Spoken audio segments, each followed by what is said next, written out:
The world is going through an expansion of consciousness, a changing of the ages, and many of us are on an awakening journey. I want to explore what all of this means and share people's personal stories so we can relate, enjoy the mystical experiences, and perhaps connect some more dots. Everyone's journey is completely unique. I'm your host, Wendy, and this is Light Always Wins. Hello, everyone. Today I have a special guest. She's a friend and now author, Jill Smith.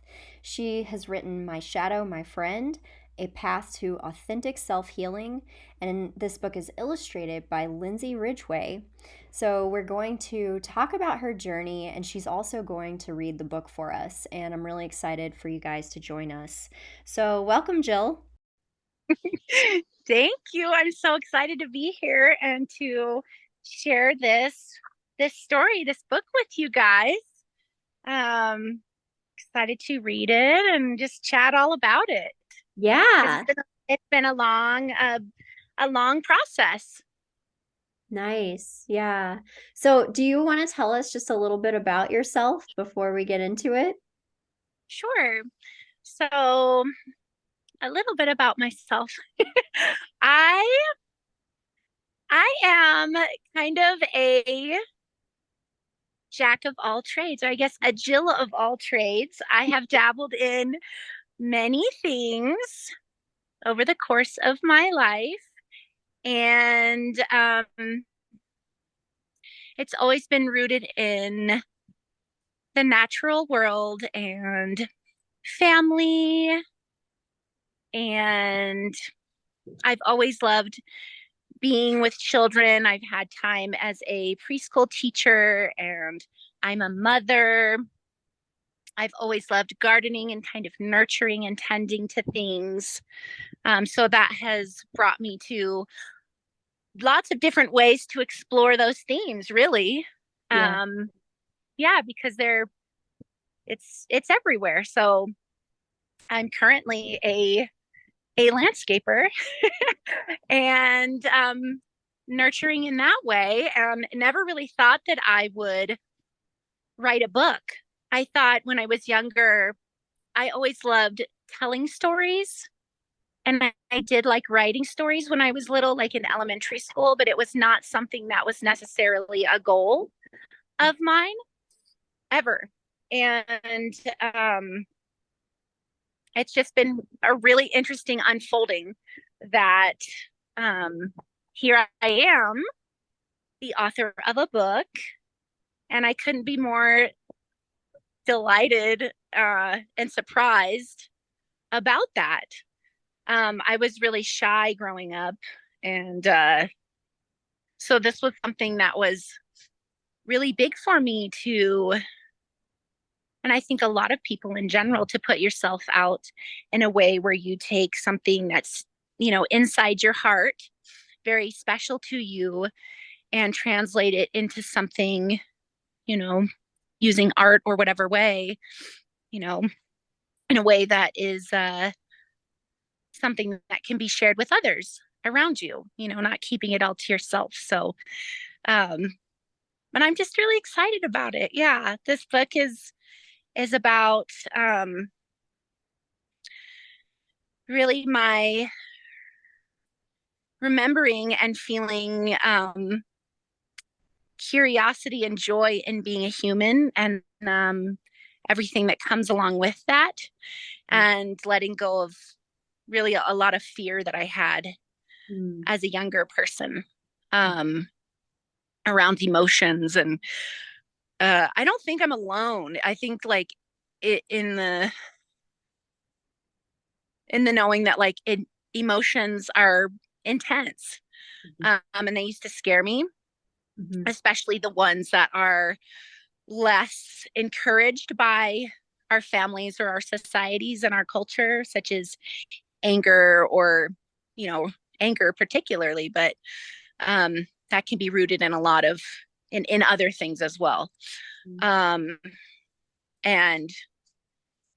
that the emotions are actually a wonderful guide and tool, and not something to be afraid of at all, and not something to suppress, but to learn to work with them, to not necessarily um, be run by them or allow them to run you, but Mm-hmm. to work with them, you know. So this has been basically, the story is my formula that I discovered over the course of probably, I mean, really, really like our whole lives, right? We're always learning through different experiences. Yeah. Um, but I would say over the course of 6 years, this this remembering came to me, and like how I can do this. Mm-hmm. Yeah, and it's a really simple thing. I used to always I think people tend to do this also, to just to overcomplicate things and get in our heads. So this is just really simple and practical. Point Yes. where I didn't realize what it was when it first came out. Um, it came out as a poem essentially, or a song. Mm-hmm. I went for a hike. Um, I live in the mountains, and I went for a hike after experiencing a loss. And this was the first time I really left the house and felt strong enough physically to go for a walk and leave the house and kind of leave my bedroom. And I went to a really special spot in the woods that I've visited many times. And as I was walking down the trail, this just like I was overcome by this sense of joy and like giggling delight. And this, what is now this book, that the words just came tumbling out like a song, which that didn't really surprise me. Like both my dad and I do that. We'll sing and make up songs, just like silly things. Yeah. We've always done that, like cooking breakfast and you're like, like whatever. So it just makes sense that this is how it came out. And I was like, oh, what the heck is that? And I dictated it into my phone and didn't really do anything with it for a while because I didn't really understand what the heck it was. And it took me a while. I would like read it to a couple friends. And I'd say, what is this? And they'd be I don't know, but it's like nobody really knew. But they were like, but I sure like listening to it. And I was like, okay. So I was like, is this a song? Like, I don't know. And then finally one day I was like, you know what? I really just want to share this. And why am I afraid?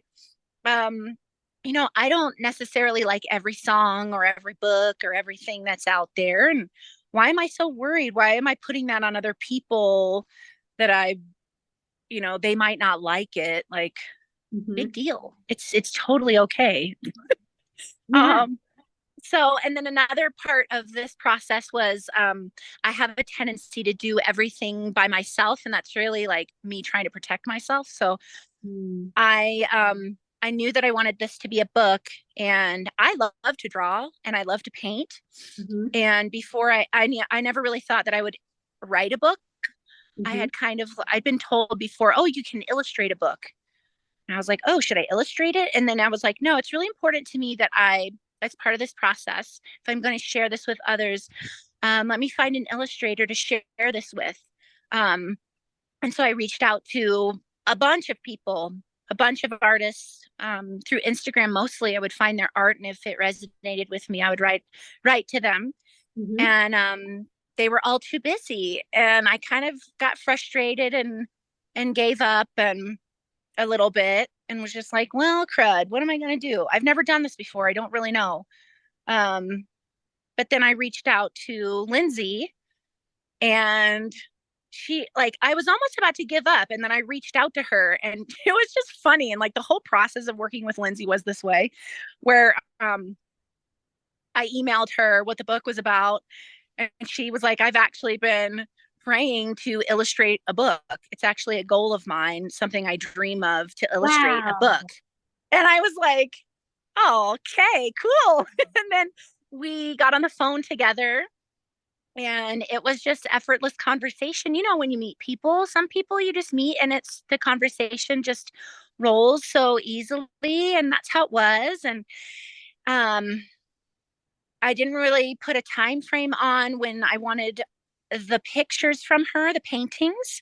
Mhm. Um, and I just completely released any need to control her artistic process. And I was just so curious about what her translation was going to look like, and just really all about that.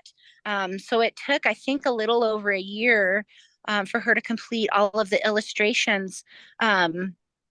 Because she said that this is such, I mean, that's what this story is it's medicine. It's my personal medicine, but certainly medicine that anyone um can work with. It's really simple, and but also very deep. And so she, ooh, the wind, she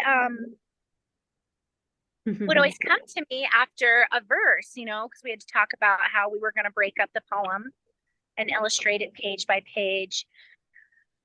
And that was really cool to see, like, how she thought the words, you know, which concepts she wanted to illustrate. And you know, it was just like when she would sit with the words, what images would come to mind. And it was just a very beautiful healing for both of us, the creation of this book. And I've kind of thought, like, God, this, oh, it's just been such a beautiful thing to create something with somebody else in Mm. this way. I feel so satisfied with that alone. Yeah. um that in and of itself.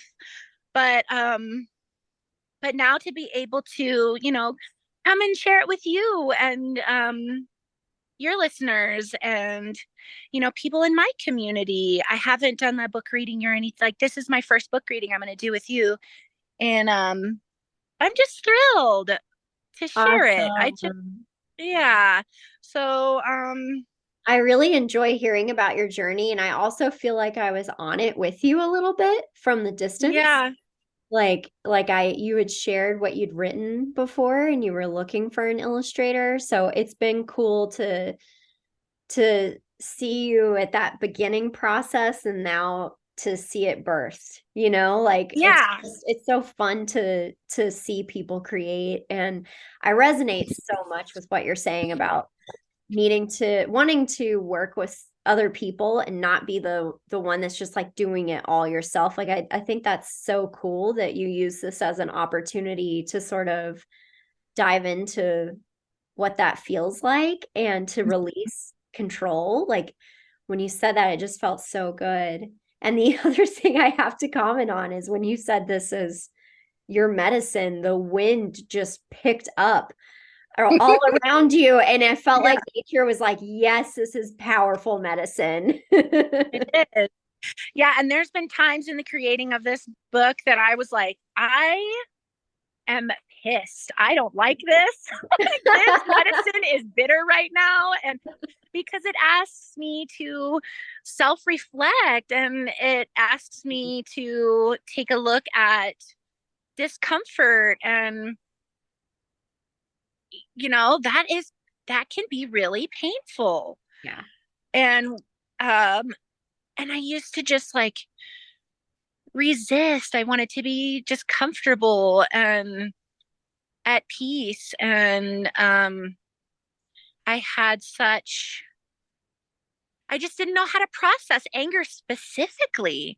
Um, I didn't want to hurt other people, certainly in my anger. Yeah. But you can't help but have feelings when you have them.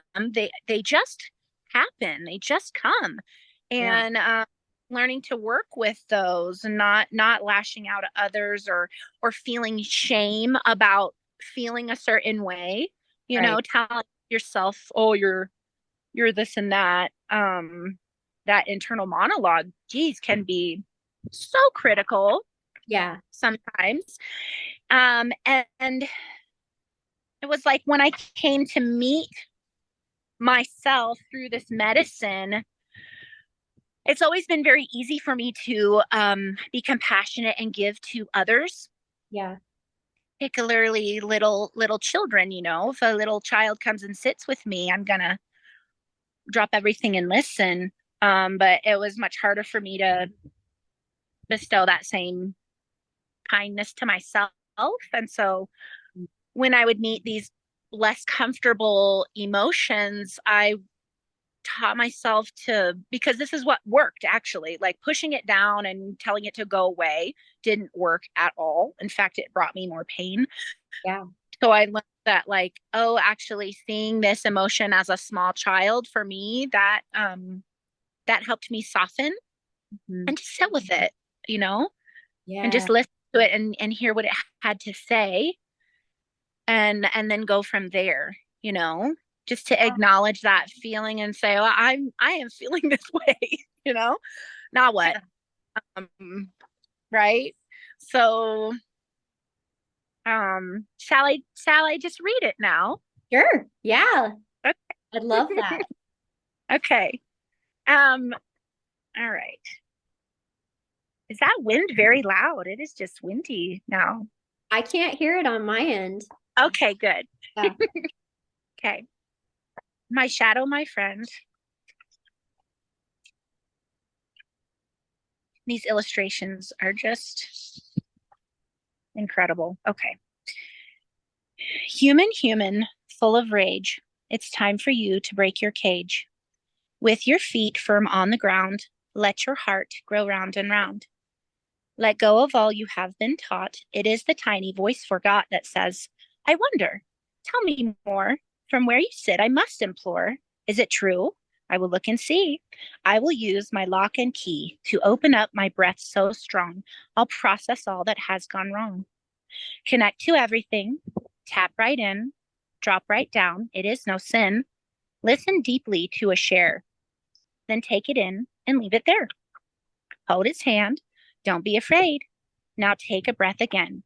Be brave. Soften, soften. Breathe it out. Where is it now that it's gone out? How does it shift? How does it change? How does it move when free of shame? Tiny voices all around, begging to be heard their sound, not being quite as loud as others, mothers, fathers, sisters, brothers. Wind and flowers, stars and ants, all have wisdom, all by chance, all from where they each are sitting, all from each window they're looking. If we choose right now to judge, all our cages will not budge, but stronger stiff the bars will be, stronger the brutality. We each have gifts, we each have choice to use the strength of our small voice to look within, take off the shell, gather, connect, restore, be well. All the humans, yes, you too, have a shadow dark, it's true. Some of ours have acted out. Some of ours, they scream and shout. Some of ours we've hid inside, too scared to let the light come shine, too scared to call it by its name, to take it by the hand and claim.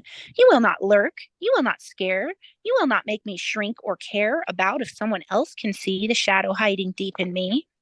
I will not stand by and pout.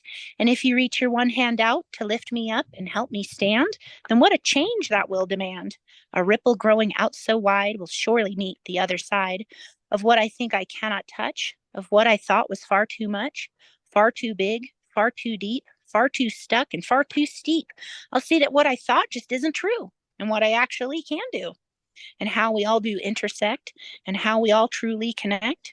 And then you know what that will do? Well, did I give you a good clue? I think that it will break your cage. I think that it will heal your rage. Human, I love you. It's time right now. What will you do?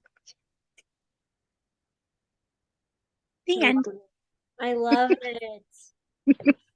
Gosh, it's so wild. You went through it pretty fast, but when you're reading this, you can really like focus in on each page. And Yeah. there's so much in your words, Jill. Like there's just so much behind it. I love how you've simplified it, but it's like there's just this whole energy that comes through with each page. And I feel like I could sit and really like contemplate or like just kind of meditate with each page if I wanted to, you know? Yeah. And so I have to ask you, like, this is a children's book, right? or Well, I didn't know for a while, but I think yeah. it is. So for me, my shadow is very deeply connected to my inner child. And I really didn't know what those concepts even were until I wrote this book and I started exploring what the heck this poem is. Yeah. This is my, obviously it's my recipe that I'm working with every day in every way that I can. Um, and yeah, it's so it is for the child, but I think it's more for the inner child. So that can be a Yeah. child here right now in a child's body. And it can also be that little child inside of somebody who's 99 years old. Yeah. That little yeah, just that part of us that it's in everybody. Yeah. The little creative spark, the curious voice, the, you know, that little that little part of us that is more like a a whisper, a really quiet whisper. Mhm. Um sometimes, and this was another concept that I think I'm still trying to discover, like what this is, because I think at the beginning of this journey, so like 6 years ago, I was like, what is the difference between my intuition and just like my fear? Like, what is the difference between that? What's the difference between a little voice I hear inside, that's giving me guidance that is rooted in fear, or one that's rooted in love and knowing. Yeah. And for me it's important that I acknowledge both, Mhm. right?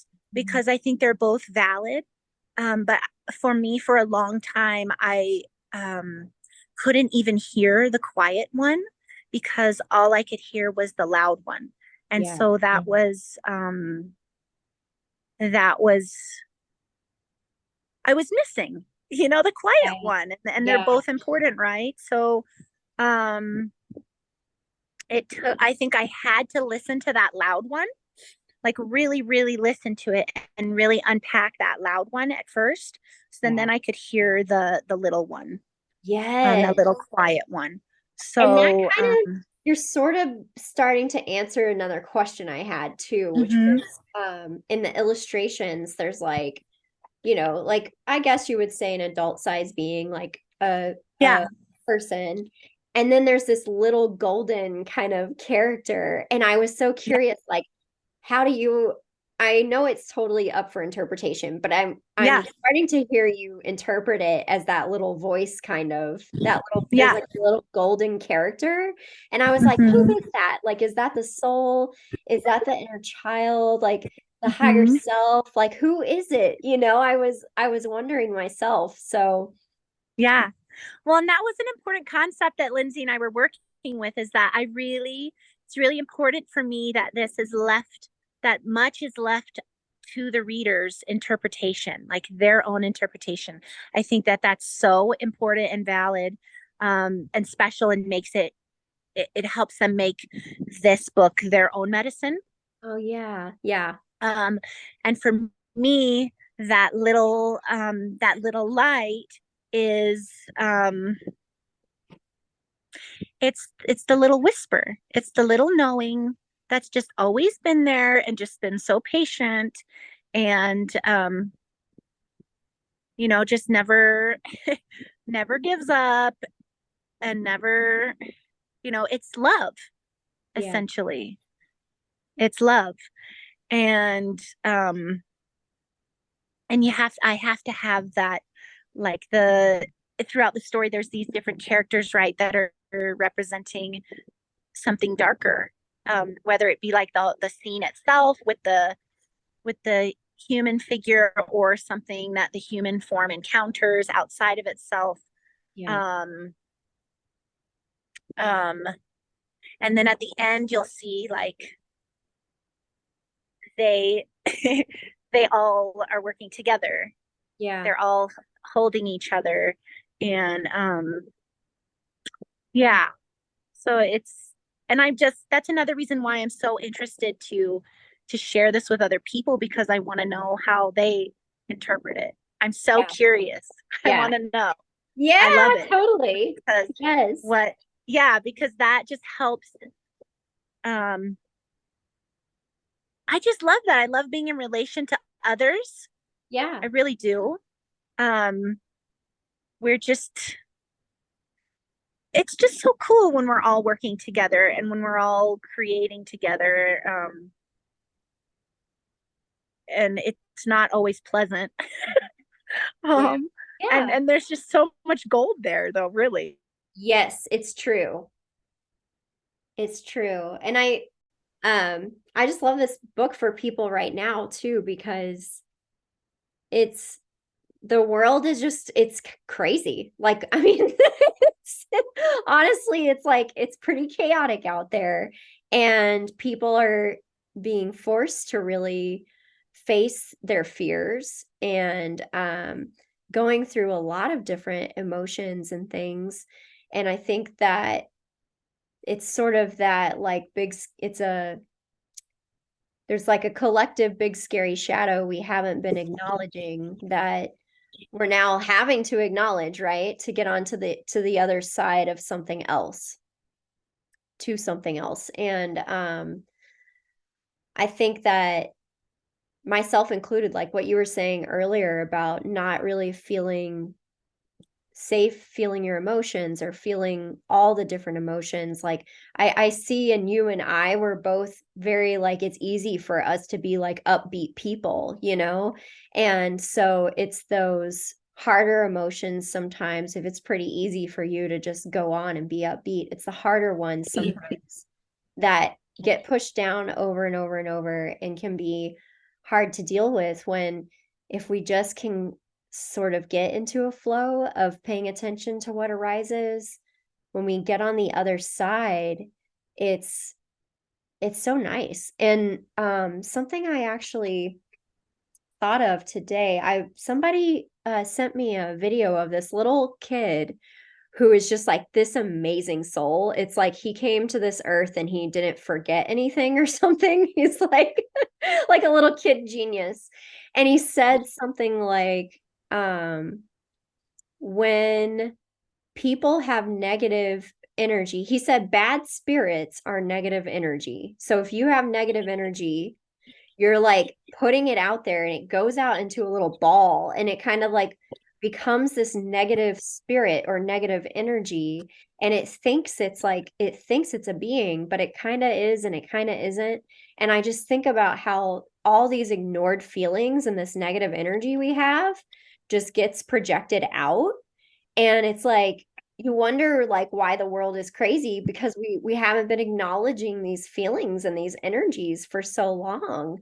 And Mm-hmm. um and it was Mr. Rogers who came into my awareness recently, and I feel like your book, I feel like it reminds me of him too. Like when I just was looking into him again, he just really created this safe space for kids to encounter anything, and he would Mm-hmm. sit and relate with them and say, yeah, you know, like when I was a kid, I remember being scared, or I remember, you know, he would present things on his TV show about like divorce and death, and he didn't ignore the hard stuff, right? So I like how this book shows us it doesn't have to be scary, because the truth Yeah. is when we face it head on, yeah, it might be painful, but it's so much better on the other side. Yeah. And it's not scary. Like if I'm having an emotion, it's just me. Like, why am I afraid of myself? Like it's just me. Like, Yeah. am I that scary? I thought that the maybe the title of this book was gonna be the scariest monster in the land or like something, because like that's who I used to think. I realized that like I just think I'm terrifying. I'm this terrifying monster. And like, we all have the capacity to be like not be pleasant to be around sometimes, but Yeah. it's not. And I think if we do allow if we don't acknowledge like you're saying these emotions or aspects of ourself that make us feel uncomfortable, and we push it down, then it just like compounds into this. It gains momentum, it grows Yeah. and festers. And I actually made myself very, very physically sick with pushing it down. Yeah. Like very this is where like with, I didn't know about somatic healing. I'd never heard of that word Yeah. until after this book. But 6 years ago, like, so many things happened. But one of the things that really stood out to me was I had a gallbladder attack. And I had a couple of them. I didn't know what they were. One night I was like writhing on the couch in pain at night and asked myself, like, I was in complete surrender, like, what is this? And I heard, your shame. Your shame has done this. You have done this to yourself. It's shame. And I was like, oh, snap. Okay. And really, like, the physical, tangible things I had been doing rooted in shame, feeling shame about myself, and the energetic things. And I went and the hospital took out my gallbladder. And the healing part, I had no idea that this was a thing. And I know a lot of your readers are aware of this, and maybe some of them are not. But I physically felt, when I would feel shame, um, in like the littlest of ways or the biggest of ways, I could actually feel that emotion like a little swarm of maybe 3 bees, if it was like a little bit of shame. And it would swarm, and it would swarm in my neck like a lump in my throat. It would swarm down into my belly, and I would energetically, like, I realized that I was trying to stuff it into my gallbladder, or that part of my body, and the gallbladder was not there.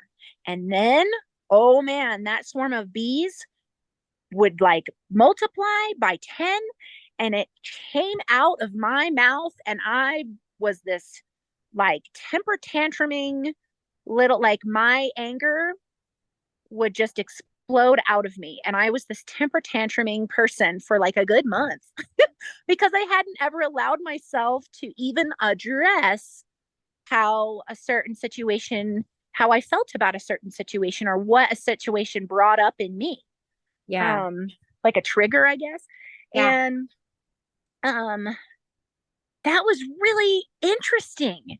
That was so interesting to me. And I was like, well, God, I don't want to like hurt my husband or hurt my children. I don't want to yell at them. Yeah. That's not helpful. And then that makes me feel worse. So like, now what?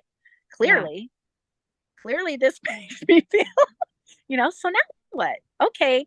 So let's figure it out. And it was just that asking the question, and realizing, like,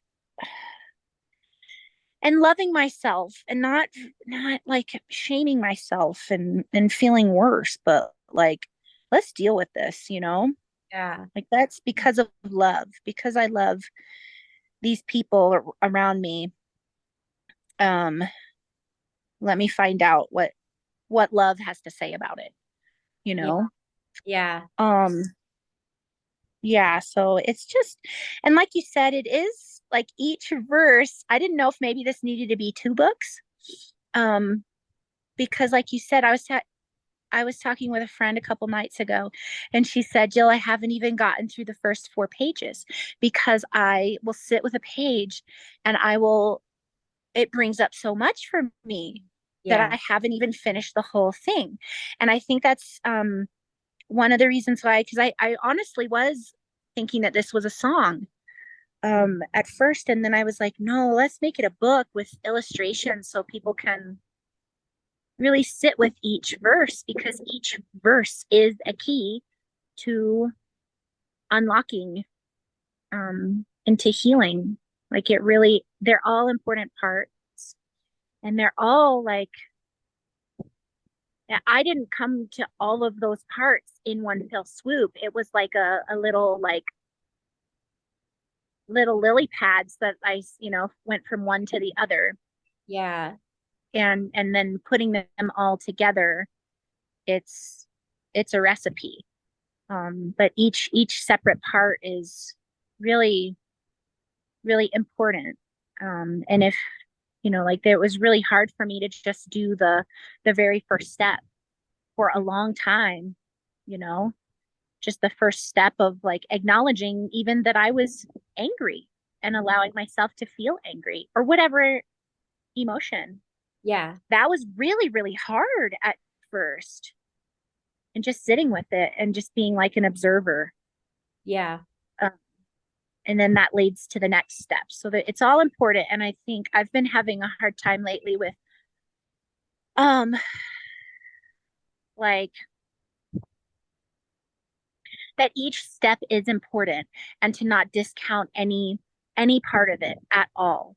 Even Yeah. if I think like because healing is not linear and everybody says that, right? Like we know people say that, but like to experience it, it can be very frustrating. And when you're on the threshold of change, it's so easy to fall back into what is comfortable or Yep. to give up.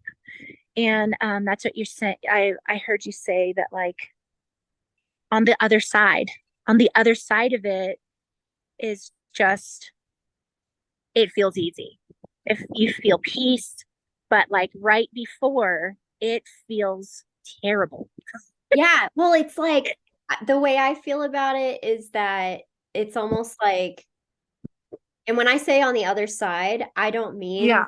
like the other side and that's it. I mean like the other Right. side of each layer, you know, because Yes.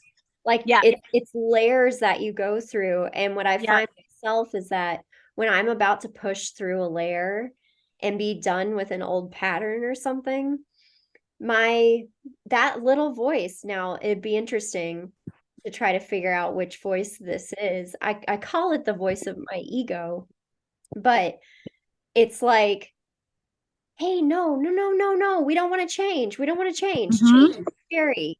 You can't do that. Like, you can't evolve. You can't get rid of this because then you're going to be different. And then who am I? Mm-hmm. It's Yeah. like the Uh-huh. ego's like, I can't change my identity. Like, then I'm going to be, I won't be me anymore, you know? Yeah. And it's like, we're just like peeling away these layers to our truest self. And it may not be like, there may not ever be an end. It's just like getting to the truest self in that moment or in that Mm-hmm. day or that year or whatever it is. It's like, but there's a little voice that like freaks out It sometimes. always. Yeah. Yeah.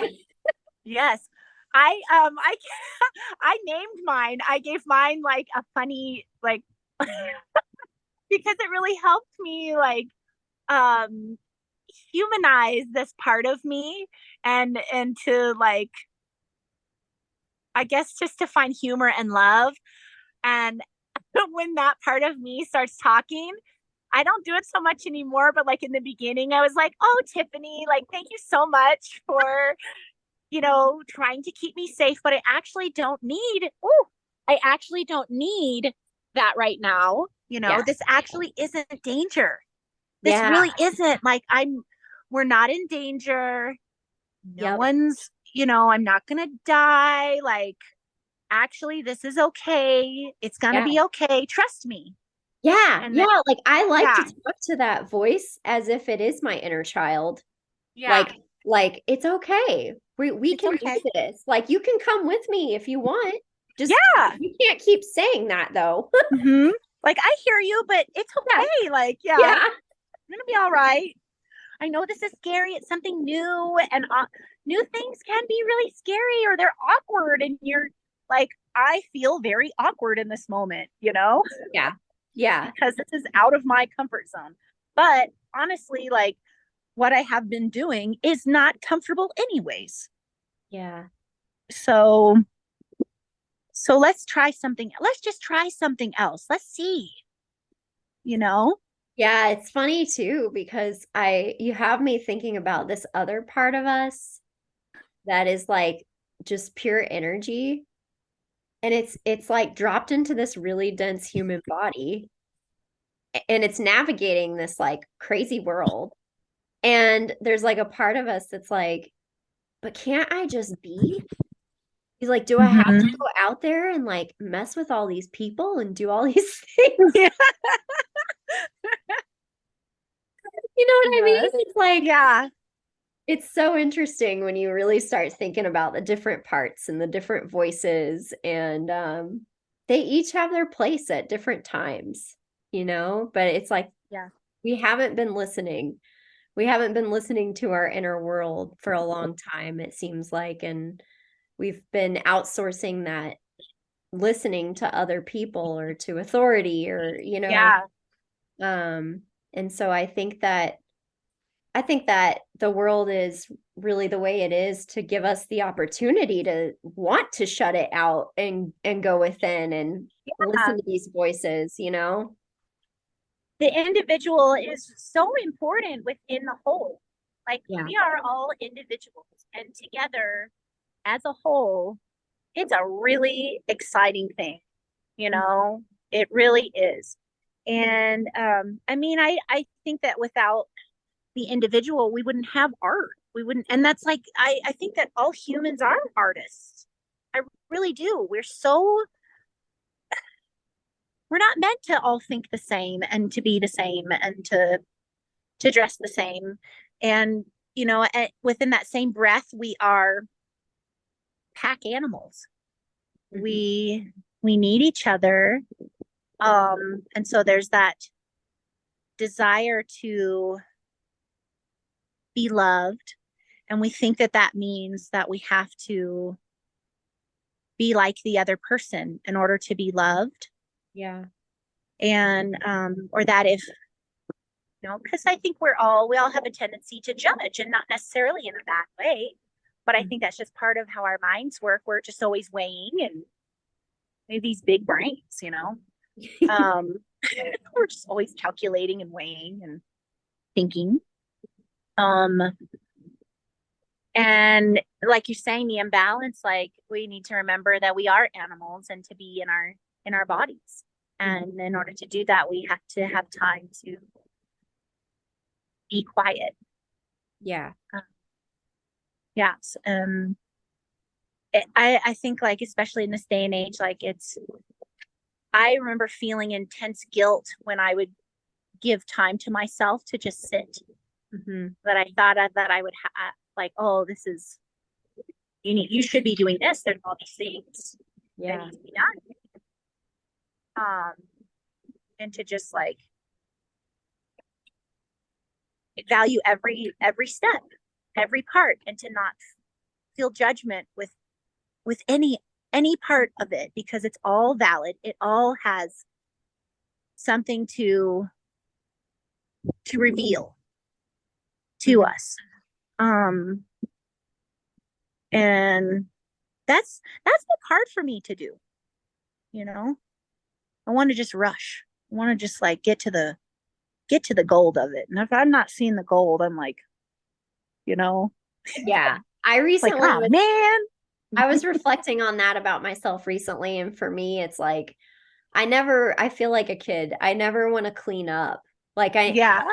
I'll clean my house, but for example, like the farm, we're scaling back. I need to like clean out a lot of stuff. And a part of this is it's I guess a part of it is the sadness of letting go, right? Like Mm-hmm. the change. And that's the part I always put off because Yeah. it's so fun to create, but it feels so much nicer to create where there's space, where Yeah. you don't still have all this stuff around, and you don't have all the old baggage. It's Yeah. like I see like a ballet dancer, and like if there's like a bunch of suitcases on the floor, she's gonna trip when she's dancing. Like, Yeah. you gotta Yep. clear the floor. Yeah.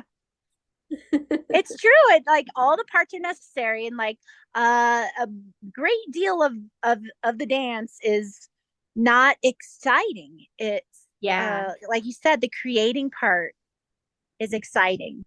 Mhm. And in order to have the creating part, there has to be room for it. There has to be space for it.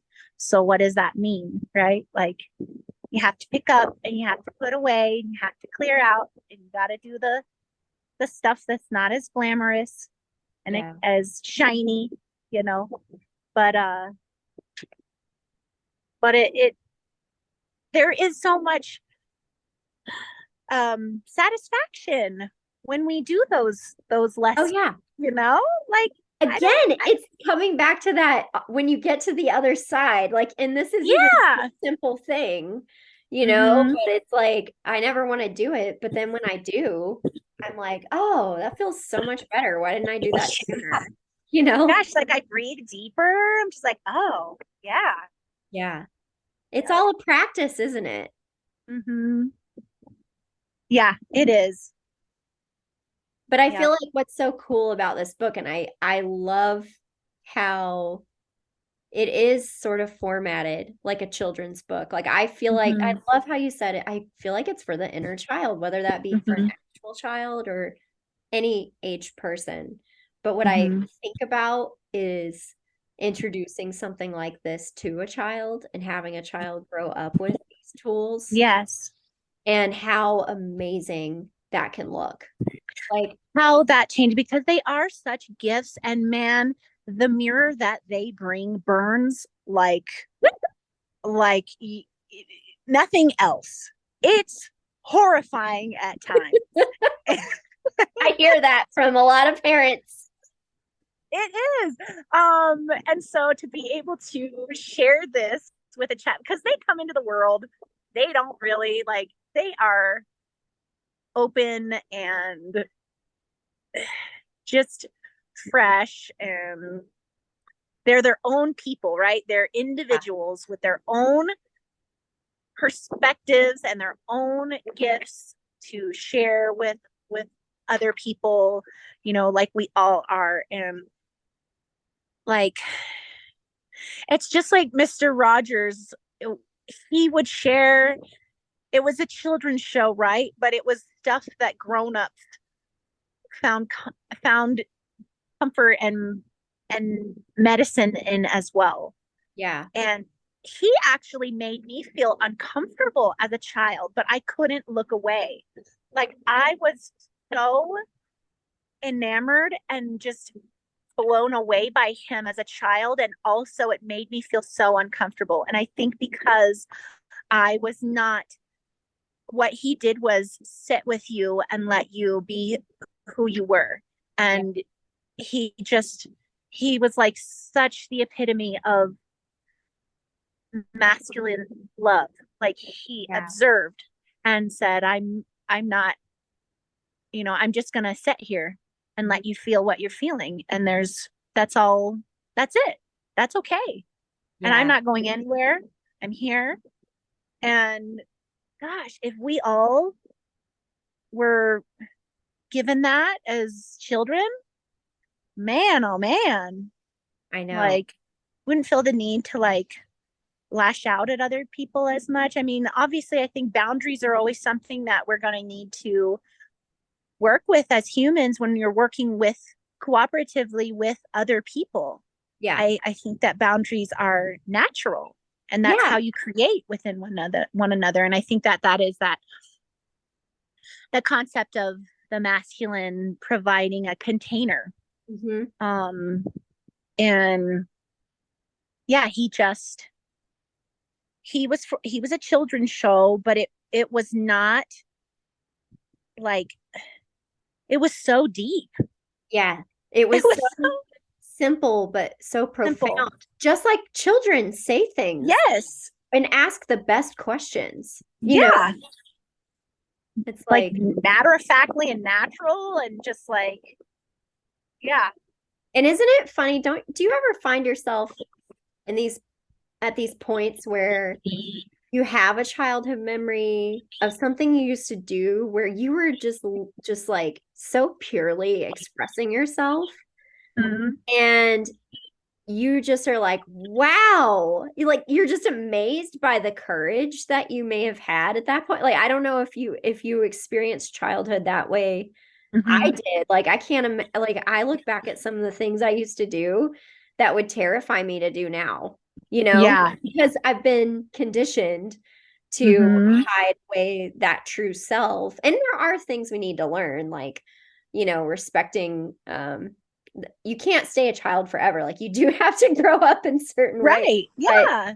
But like, there's this purity and this pure expression that we have as children that it's so interesting that we're afraid to be or show as adults sometimes. Like how you were saying you were afraid to put this book out there. Like, it just kind of blows my mind sometimes when I look back at my child self and I'm like, look at her, like, Yeah.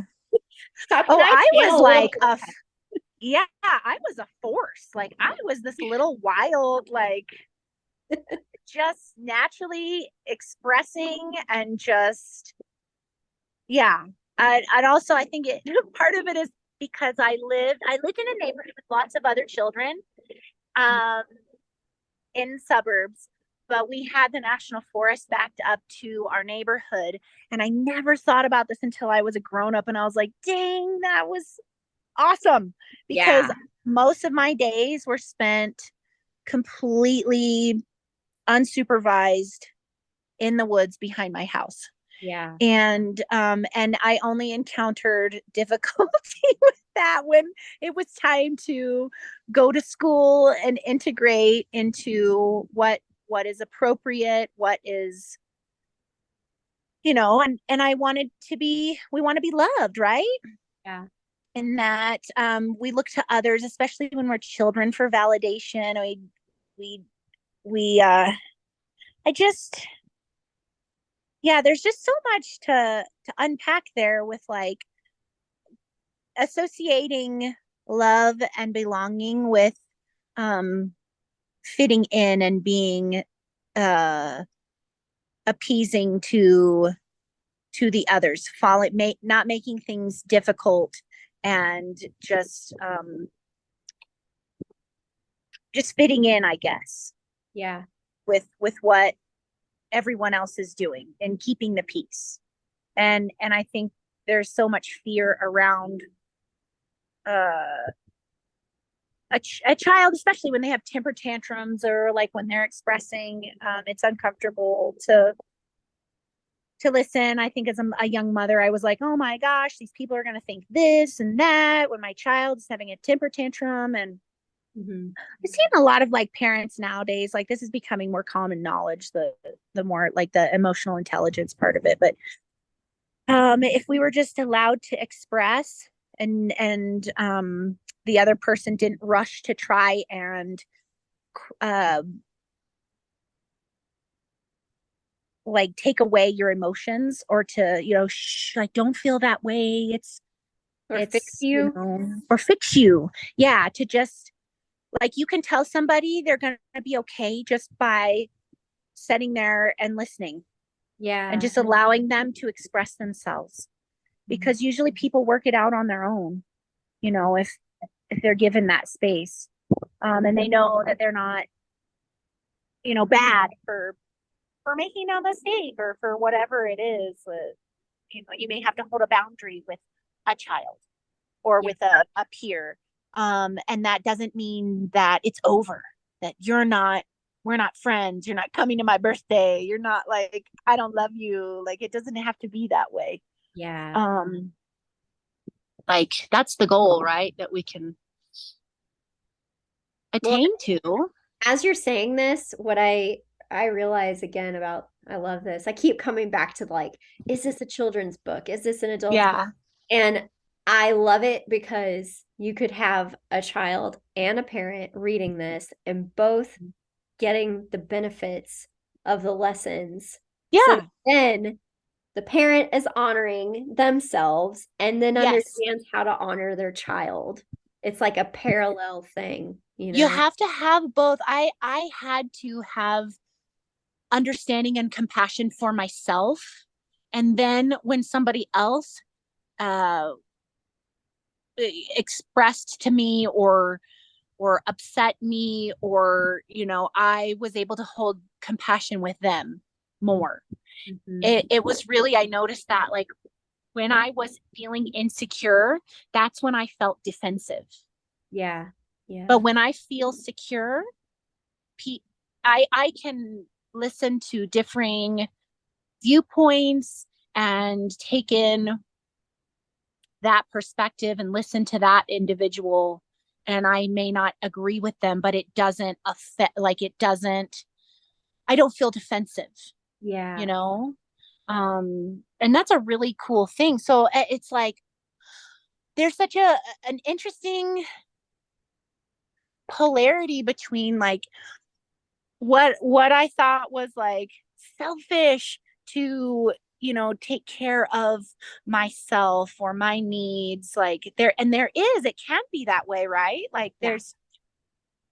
but it but it doesn't have to be that way. And I think also that's like a concept of like allowing ourselves to feel these things when they come up so that they don't compound and get so big that then it's really messy. If Right. we're doing like little by little, right, in the moment and addressing things, then it just it's a lot simpler, You're making maybe. me think of like how I've heard people say the word emotion means energy in motion.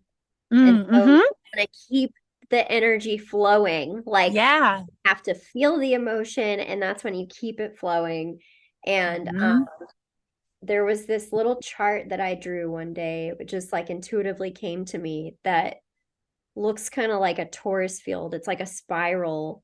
And on the outside of the wheel is like all these different colors. It's like a rainbow of emotions. But in the center is love, because that's our truest self, right? Like that's what on the other side of every emotion, we return to love. We return Mm-hmm. to that center point. And so if we can just acknowledge them as they come up and keep them moving, keep them flowing, it's like then we can kind of stay more in love more frequently, Mm-hmm. right? Yeah. Yeah. And it doesn't get Stuck. stuck. Yeah, because I always think about like an emotion as a wave. And if I'm like, I love the water, I love the ocean. And if I'm like, you can't stop a wave, whether it be energetic uh or like a wave of water. If I think about like when I was little and I used to stand in the ocean and just let the waves like crash into you. Did you ever do that? Like Yeah. I thought that was so fun, and to just feel the power of the wave. And I noticed like when I would try and fight a wave, it was like a dam, and it was like the water was just building up behind it. That wave was just like churning and boiling, and there was more water behind it, and then with the dam eventually had to break, Yeah. and then it broke, and it was a whole thing. And like then I was getting tossed and beat up and tugged under, and it was just messy. My hair was a mess. I was choking, gagging, spitting out water. Not a pretty sight. So then I was like, okay, this is a wave. Like, all right, let's play with it. Like, or if I just saw it as a wave, it wasn't so scary. I wasn't so, and I just knew. I was like, all right, you can do one of two things. You can do this the easy way or the hard way. And the Yeah. easy way is to just like surrender to it, address it, look it in the eye. All right, I see you. All right, let's sit down. Let's deal with this. Okay, there's an issue. All right, let's deal with it. Yeah. Let's just do it. Let's not beat around the bush. Let's not like why? Why beat around the bush? Why not just address it? You I don't know, know.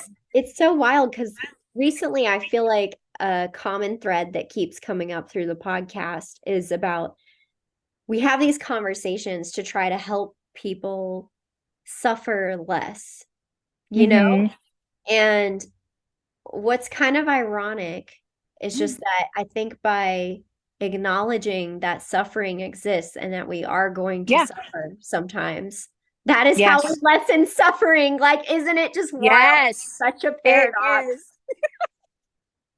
You're just like, ah, shut up. Like, Okay, no, Buddha, it's I so get it. true. Yeah. It's so true. Because I was Oh just thinking as man. you were talking about the like resisting the wave and stuff, sometimes Yeah, things in life we just are not prepared for. We just are it's not, true. we are not prepared for that wave. Oh, And it does that to you. And yeah. that's okay too. But I think that that's why we all go forward sharing our stories and how we got through it, because next thing you know, somebody else is going to come along and find you and hear that, and it's going to help them. You know, it's going It's to help them. true. Yeah. Sometimes, like the grief that I went through when I lost baby Patrick, it was like that was the culmination of all of my lessons that I had been uncovering for myself, little keys that would help me. And in that moment when I lost that baby, I was like, wow, this is so real and painful, and nothing I can do will make it go away. I literally have to surrender to this pain, and that's all that I can do. I can't do anything else. If I'm going to try to, like, I literally couldn't, and sometimes life gives you that in lots of different ways. Yep. Yeah, sometimes you're blindsided by a wave, and you can, when you have these little moments of picking yourself back up, when a big wave knocks you down or something devastating happens, then it's maybe a little less difficult because you already know through these smaller experiences. So that's why I think it's important to like not like deal with emotions when they arise, even the little things, like they're all important. And that big, when you have the big ones and you got to eat the whole shit sandwich and no one else can eat it for you, you have to eat it, all of it. You got Yeah. to finish it. And if you don't, it's just sitting there waiting for you and it's getting grosser, right? So just do it, you know? Yeah. Like, yeah. So, and it takes what it takes, right? Like you can't be on anybody else's timeline Yeah. or whatever. Like it literally takes what it takes. And I think like the more that I surrender, I find that it takes less time. If I'm fighting and resisting, it takes longer. Or if Yeah. I'm impatient with myself and I feel that I should be somewhere when I am not, and I'm being controlling, it takes longer. Yeah. So yeah, it's just so, just all of it is important, really. Yeah. And I feel like, I can relate with you in the journey of grief and having like Yeah, big waves. And I think it is really interesting. It's like sometimes those really big ones are what make us better at surfing. Like absolutely. that's like part of what I think the gift is in it, is to teach Mhm. us that. And then I love what you're saying about how the more you did that for yourself, the more you could do that for other people. And so I think that's the other gift. It is. Yeah, because it's not scary. You've already walked it. Yeah.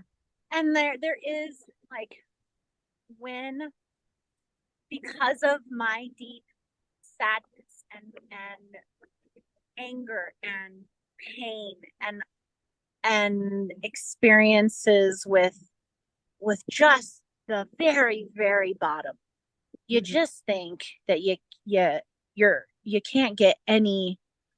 can't be any more painful. That's Yeah. all relative, right? But like, um then it gave me the gift of, on the other end of the spectrum, the joy was matching that level.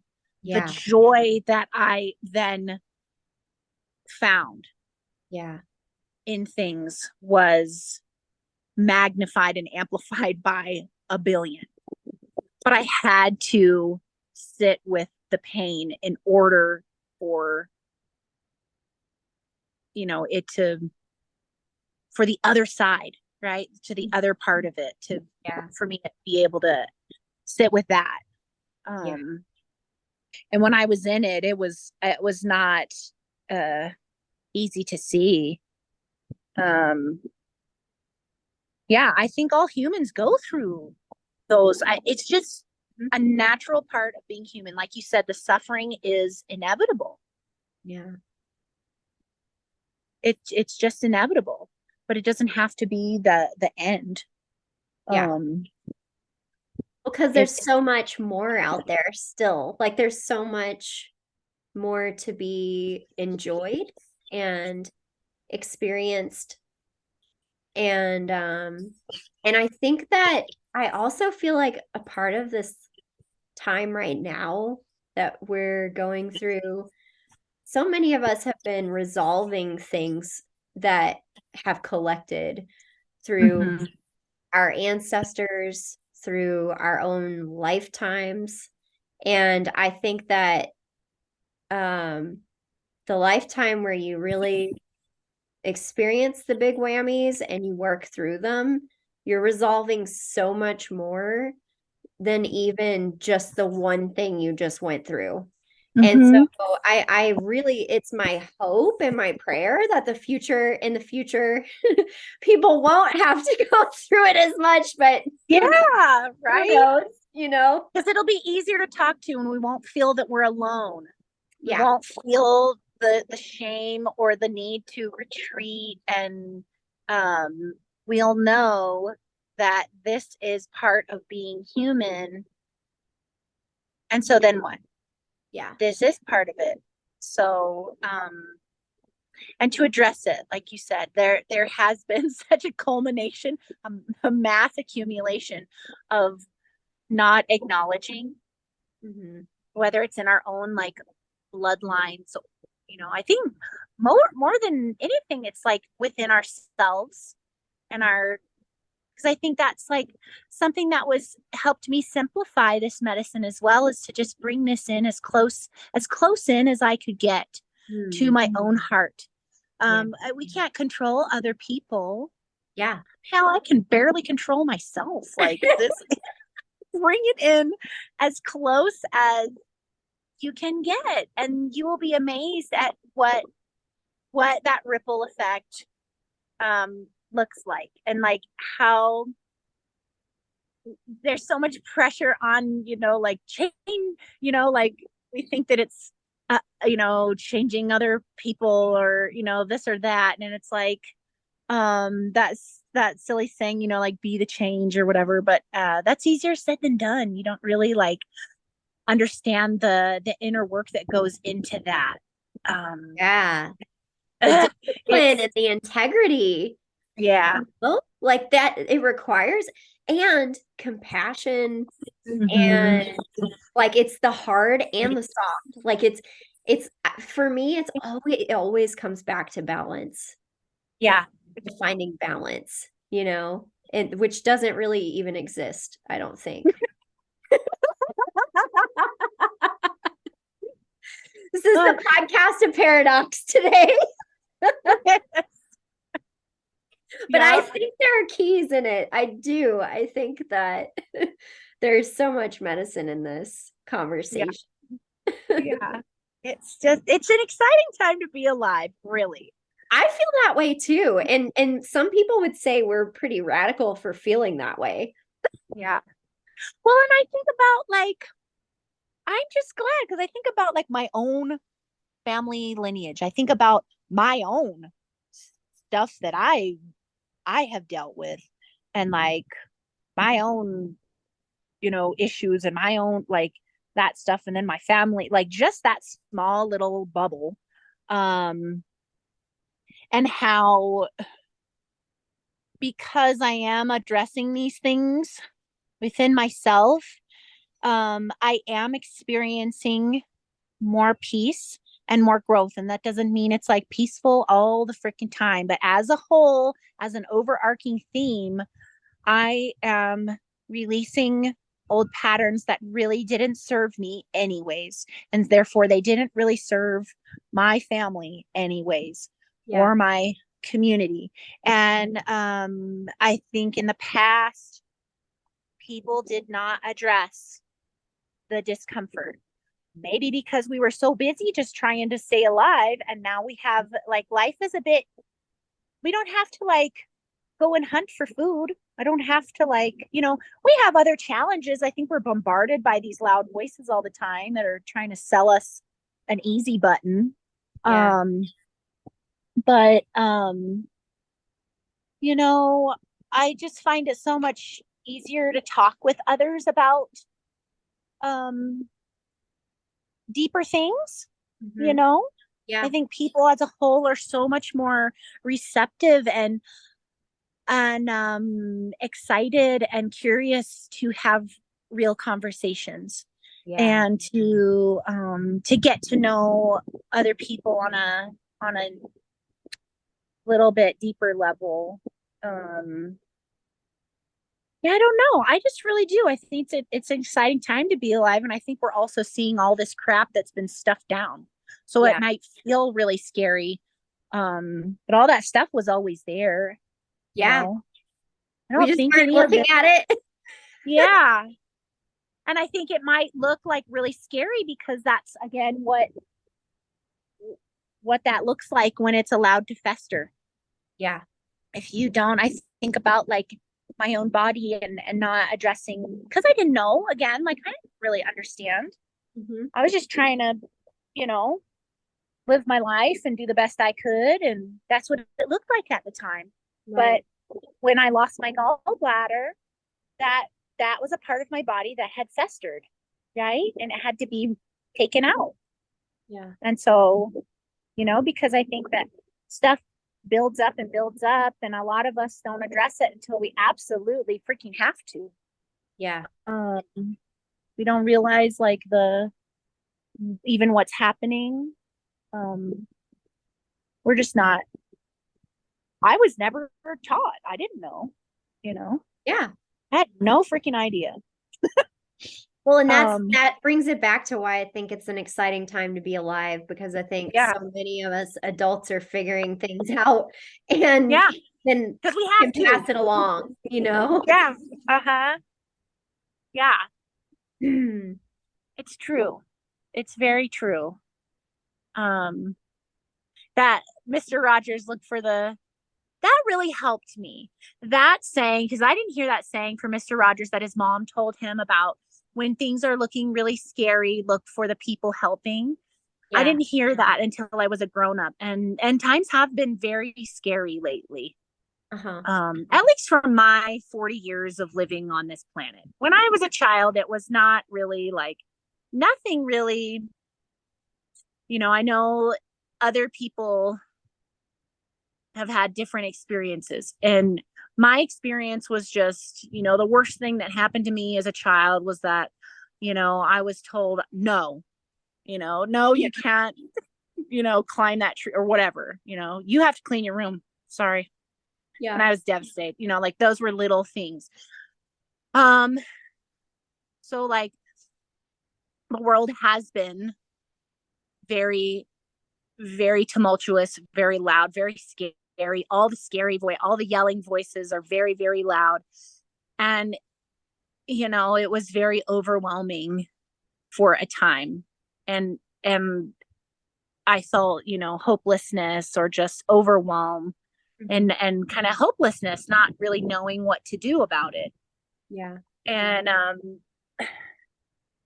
that look for the people doing good, because that's certainly not something that is shown to us very often. I think we're as a control tactic, we're taught to be afraid and fall in line and do this or that, and we're not necessarily shown the helpers. And so it's important to like, I always thought I had to do like some big grand thing, and then I realized, oh, it's just as simple as like going to the grocery store and just like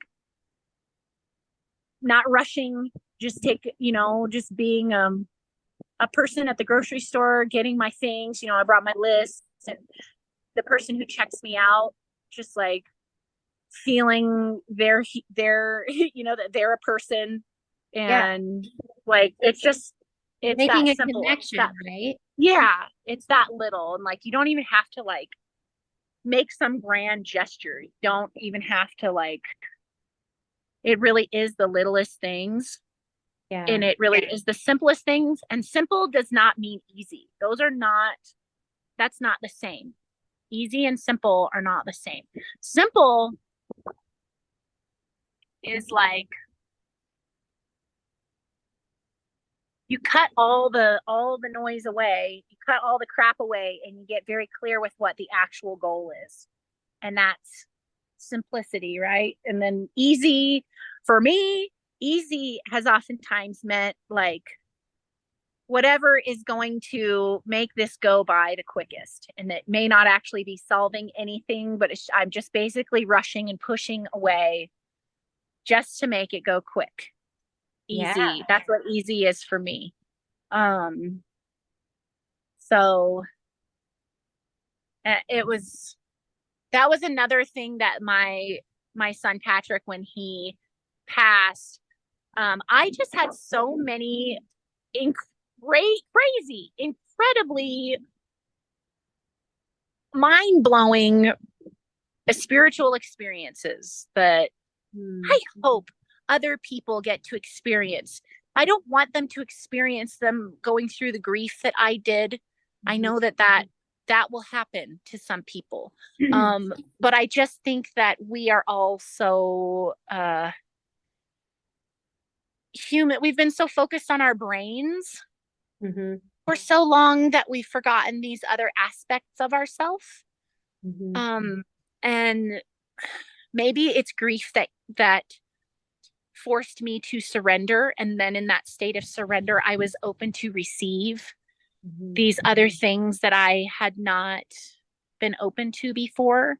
But I couldn't think of what Patrick's name was going to be. I had a really hard time naming him. And my youngest son had always called him Patrick from the beginning. And I was triggered by that name for different reasons. Oh my gosh. And it's such a deep thing too. And I don't know like how much is relevant to the story, but maybe all of it. I don't know. Like when I was giving birth to my baby, he had died. And then the next day, I had to give birth to him because I was so sick. And I was just sitting there like, he can't come. I don't have his name. And I heard this voice, keep it simple. And I was like, all right, okay then. Wow. Patrick, it is. Just keep it simple. Like, you're overthinking it. And it's really, there's no need to. But I was so triggered by the name Patrick. And my youngest wanted to name him Patrick for Patrick Star from SpongeBob SquarePants. Like, totally not related to, because he loved that show at that time. And I was like so triggered because I knew at 5 months pregnant that something was not right with my baby. I knew, and I remember telling one of my dearest friends that I thought that something was wrong with him. And I have a great uncle, Patrick, who's no longer with us, but he had Down syndrome. And I actually really resonate with people that have Down syndrome. I think that they are like the very best of humanity, really, in a very like, because they're like a child, right? Like they express their emotions. They're grown-ups, but they just don't have the hang-ups that like they're just so natural. And I think it's so beautiful. But I think it scared me because I thought something was not right with my son's brain. Like I couldn't connect to him. And I would discount myself. Well, Jill, it's been a while since you've been pregnant. And pregnancies are all like, there were all these things that I was using to discount this inner knowing. And it turned out that my placenta had stopped growing right around that time at 5 months. And so he was not receiving oxygen, and therefore his brain was not growing. But like, I knew that. And so I think that was really scary for me.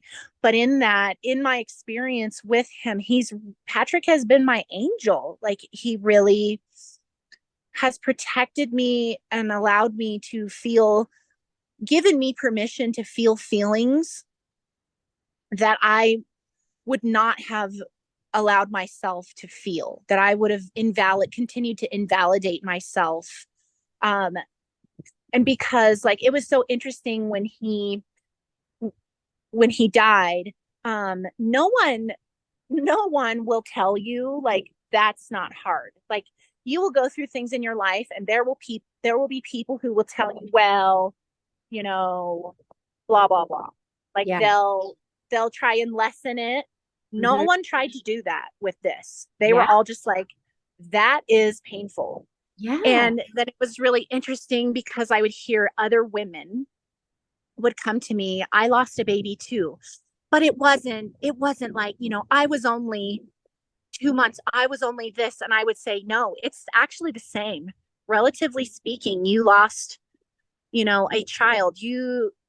Like, don't discount yourself. I'm going to sit here and let you feel that, because don't, but it was so interesting to me. And I think that they were afraid that, to share their story. Like, they didn't share that. Yeah. That I would be like, it's not the same, but like, right. It completely, and I've always kind of felt that anyways. And so this was like, no, I was like, no, it really is like, that is immense pain. Don't discount that. If that is immense pain for you, don't discount it. Sit with it. Doesn't matter if other people see it as being a worthy emotion to the experience that you're going through. But if it feels that way for you, just feel it and just tell I'm feeling this. Yeah. And then see where you go. Like, just have compassion towards yourself, and other people, don't seem to have a hard time with this, or other people, like, that's not, first of all, you don't know. Yeah. Like, don't know anybody else's experience. No. First of all, yeah. But I think that's that. Yeah, that was just a wonderful gift that that Patrick gave me. And came with lots of other things as well that were not pleasant. But the overarching gift was that I felt everything. I allowed myself to feel everything. And I just, like, I would like to say that, there's like a fine line too, like, again, with the paradox, like, I didn't need us, like everyone to validate me in what I was going through. But it sure did help me to be able to express how I was feeling, and to have somebody, I think that if I really, like, there were a handful of friends that I was really close to during that time. A lot of people, and I think this is natural too. They, if you're going through hard emotions, they don't know how to hold space. We haven't been taught how to do that for each other. Yeah. It's very uncomfortable, especially if you haven't gone there. Right. And I think we all have such a desire to rescue other people from their pain. Yeah. That's our natural go-to. Yeah. And it comes from a place of good. It You know, does. I Yeah. really think it does, but it's not actually what's most helpful in a lot of ways. Yeah. And so I did have, it was really helpful for me to um, have at least one person that I could go to and express. Um, and that helped me, uh, and they would just listen, you know, there was no feedback actually at all. They were just there and they would listen. And and that allowed me to uh feel okay giving that same to myself. I don't know if that makes sense, but Yeah, it does. um It yeah. does.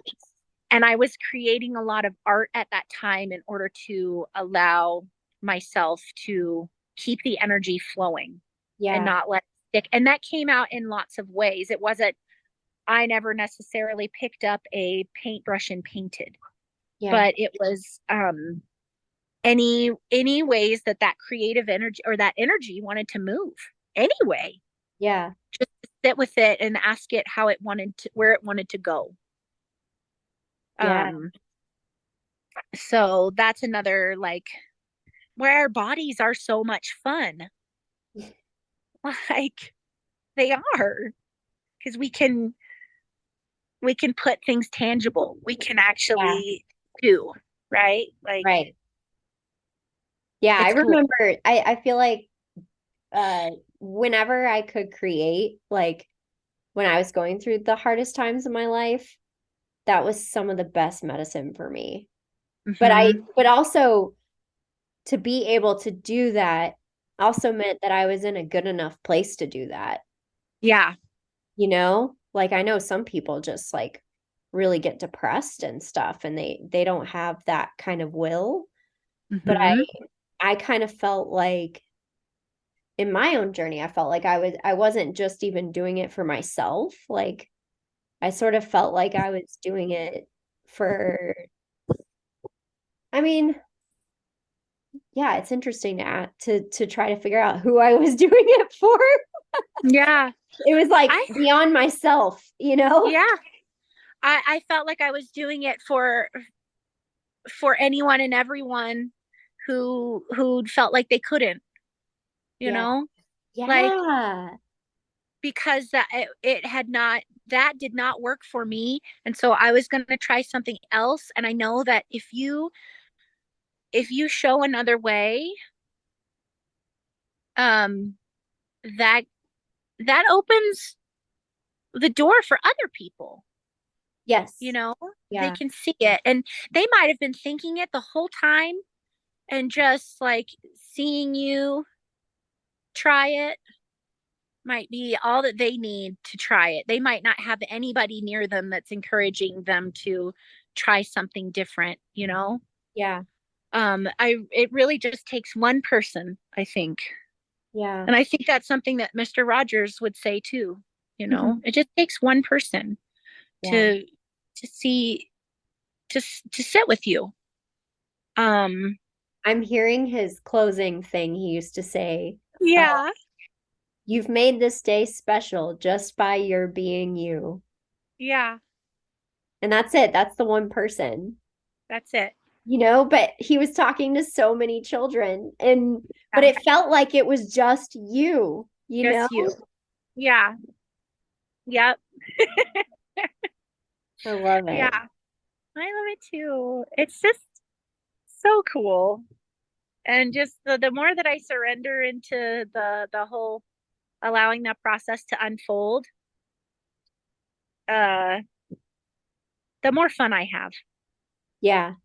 Um, because I'm always surprised and delighted by what happens when I surrender.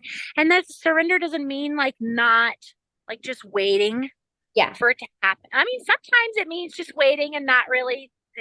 That's part of it, right? Like there isn't always action. Yeah. Um, But you have to know when to take action too. yes, yeah, Yeah. and like why you're not taking action. Um, like, again, you can't have action all the time, because then you're not, you know, least for me, those are times when I'm kind of being controlling. Yeah, you're not open to receive. Yeah. Yeah. Something interesting that just occurred to me just with this, we're recording this like right after the Aries full moon. Yeah. That felt like such a powerful moon.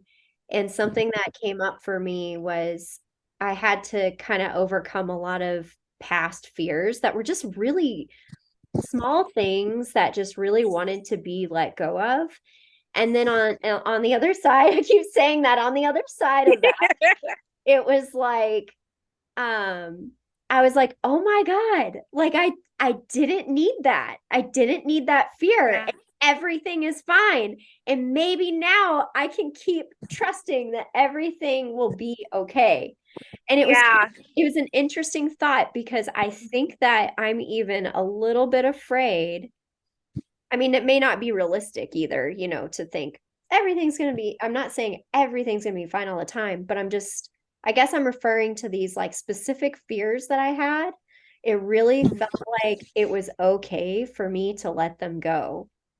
Yeah. And it felt scary to let that go because when I let that go, I'm completely surrendering and trusting.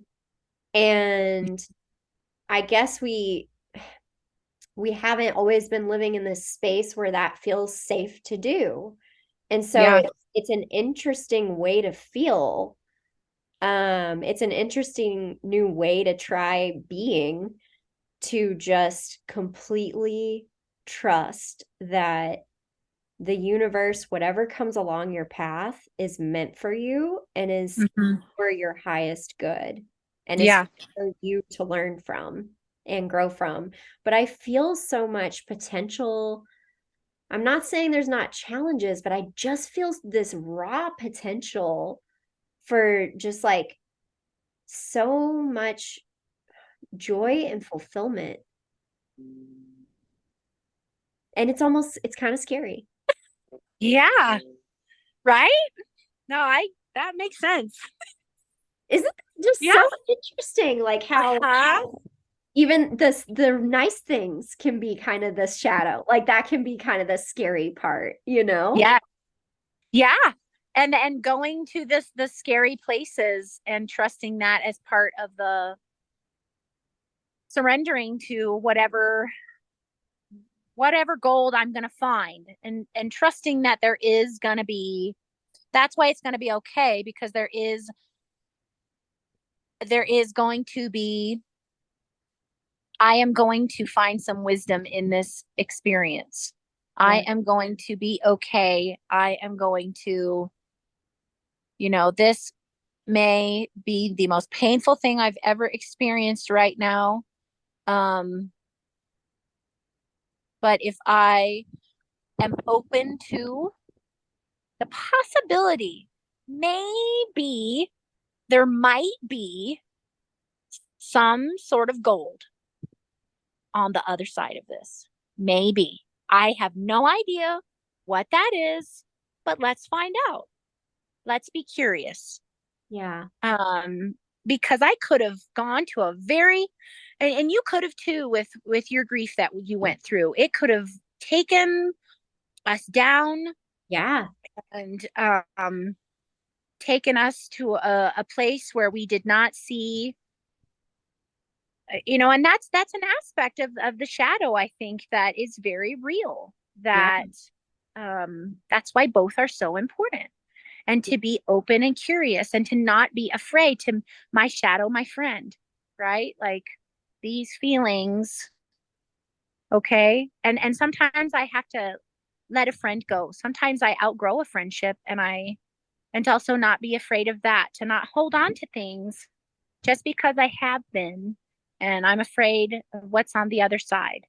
Yeah. Be open to the possibility that I don't know shit, and that there might be something amazing if I just allow myself, if I just ride these waves and just, you just don't know. You have no idea. And the times when I've been most delighted are the times when I have completely surrendered and just gotten very clear about what the actual goal, gotten simple goal. What is the actual freaking goal that I want?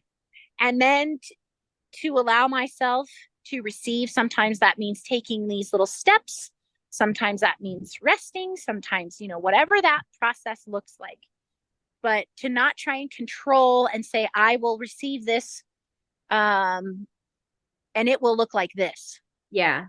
It has to look like this in order for me to receive this. No, that's not how I've ever received some of my most wonderful, mind-blowing moments of joy. Well, and you're making me think of like a birthday present or something where like if you tell somebody what to get you, it's not as fun because they could think of something way better that you have that is nowhere in your awareness, right? Yeah. Yeah. That's a wonderful thing about receiving. Like, yeah, if I'm like trying to control, I'm not receiving at all. I'm afraid.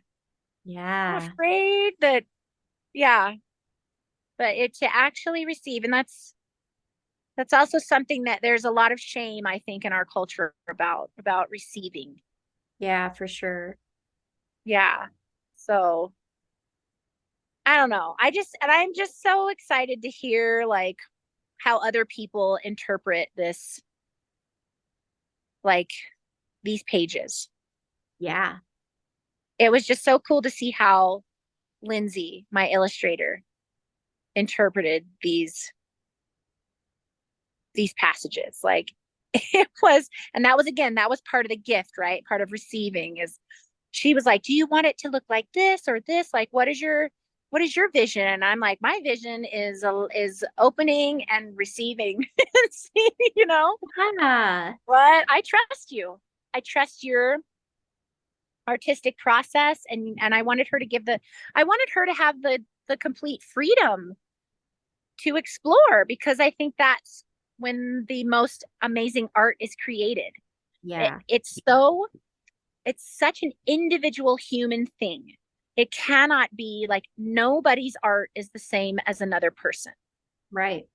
At all. It's and you have to be able to go to those places in order to, I mean, that's what art is. Art is like deep feeling, expressed. Yeah. So, and oftentimes it's uncomfortable.